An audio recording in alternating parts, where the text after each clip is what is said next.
Some technical difficulties, i.e. the battery went dead as we were filming. I'm just going to give us a quick lowdown of what we've done so far. We have here my salt and pepper mix, minced garlic, mushrooms. You see the containers in the back. There's a total of 4 8-ounce containers. The reason I put these in a bowl like this, I don't know if you can see it, but when you get the mushrooms, see how different sizes they are? And those are sliced. So what I do is I break them up like I did back here and what's under here. They're all about the same breakup size.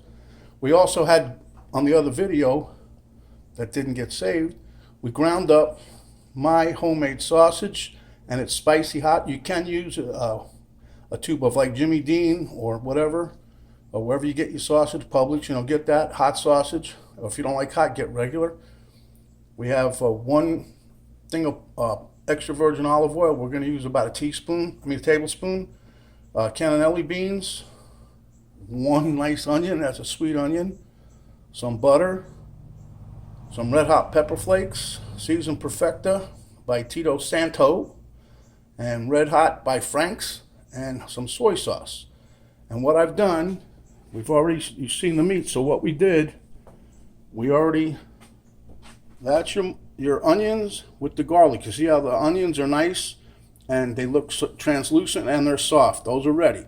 So now what we're going to do is add the mushrooms to it.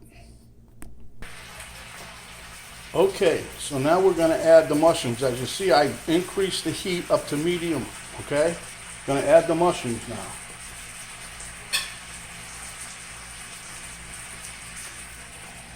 The reason I increase the heat, I want to cook these down a little bit. I don't want to take forever. I like cooking everything generally low and slow, but this process here, I usually turn it to medium, and I watch them. And my medium on my stove is a number 3. I don't know what yours would be, but you just watch it initially. Now you're going to see these mushrooms are going to heap up. That's only 2 cups, or 2 packages. Here's the rest of them. And this is why I like breaking them up. That takes a little time, but they're all about the same size now, and they'll cook evenly, and all be done about the same time. You won't have a big fat one that ain't done. So, but anyway, looks like a lot, and it is, but we'll see what happens. Those of you who never cooked mushrooms before, once these render down, you're not going to have half of what you have now, and that's about basically when they're done. Okay. The other thing I wanted to tell you about the mushrooms, I like getting stuff when it's on sale. Mushrooms can start to turn in the store, like these white ones will start turning like a brownish color. Even sometimes, when they first put them out, they're a little brown, but if they get like a darker brown, challenge the produce guy, or they may already have them marked down, and they'll mark them down if they think they, especially if you tell them I'm going to take 4 to 6 packs. Like the one guy I used to have to save one. He'd mark them down and give them to me 50 cents a pack, which is good. You can cook them. Once you got them cooked, if you don't have no room, you can put them in the freezer. They keep well in a container. Excuse me. We get done with these. We have 2 black containers. I'll show you at the end. They last us probably about a week, maybe a little more. Usually a week, especially if my daughter comes home or the other one comes and visits. They get a little hungry. They like the mushrooms. I give them away. So at any rate, when these mushrooms run it down some more, we'll be back, okay?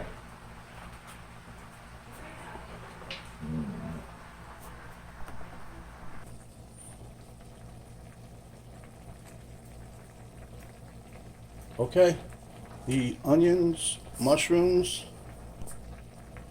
done. So I'm going to be draining this in the strainer. As you can see why there's a lot of juice that we don't like. If you like, you can retain the juice for yourself as a mushroom broth. As you can see, I drained off the excess juice, and now we'll begin to add the rest of the ingredients. Okay, I lowered the heat back down to low. So now the first thing I'm going to add into here is a little bit of salt and pepper to taste. We like my own mix here. This is 7 parts of kosher salt and 4 parts cracked black pepper. Okay, just a couple pinches. the perfect season, Tio Santi, right? Just give it a couple good shakes.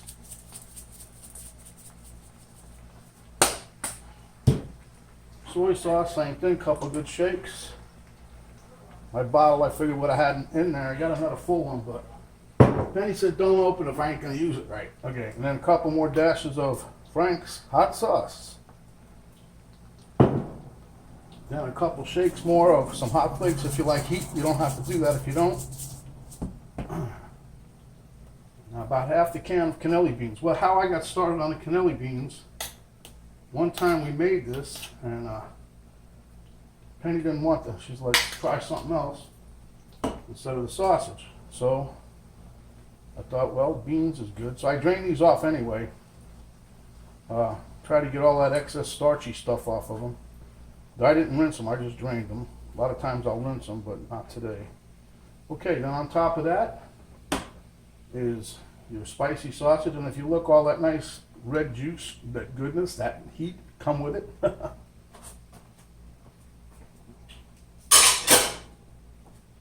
Okay, so basically we're done. And it's not a hard recipe, but we like it. We use it on everything. See, I make omelets and I use this stuff. I just cut up some tomato, get some cheese ready. Sometimes I'll put some bell peppers that I got in the freezer all the time, most of the time, some onions, some scallions. But anyway, we use it a lot. I add it sometimes to my soups that I make. Just bulks it up a little bit more. That's got a nice flavor. But anyway, that's it. I'm just going to let it sit now and simmer for a couple of minutes on this. Then we'll be ready for the taste test. Okay?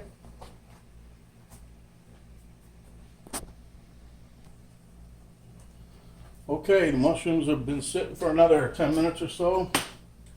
I think the flavors all melded together. So here we go with a little taste-a-roo. Trying to get a little bit of everything. Now you don't have to put the cannelli beans in, like I started to say before. I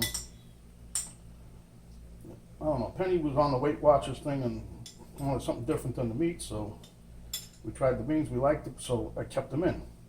You can also not put them in and not put the sausage in, you know, but the basic thing is there, but these are really good.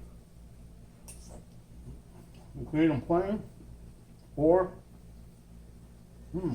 add to other dishes. Not hard to make. Total time, prepping and cooking everything, I would say under 30 minutes. Okay, I'm gonna show you what size containers that we fill these up. That's all we're gonna get out of this. You think it's a lot, but those are the two containers that we have. Okay, that's what we fill up. That's usually what comes out of one pan like that.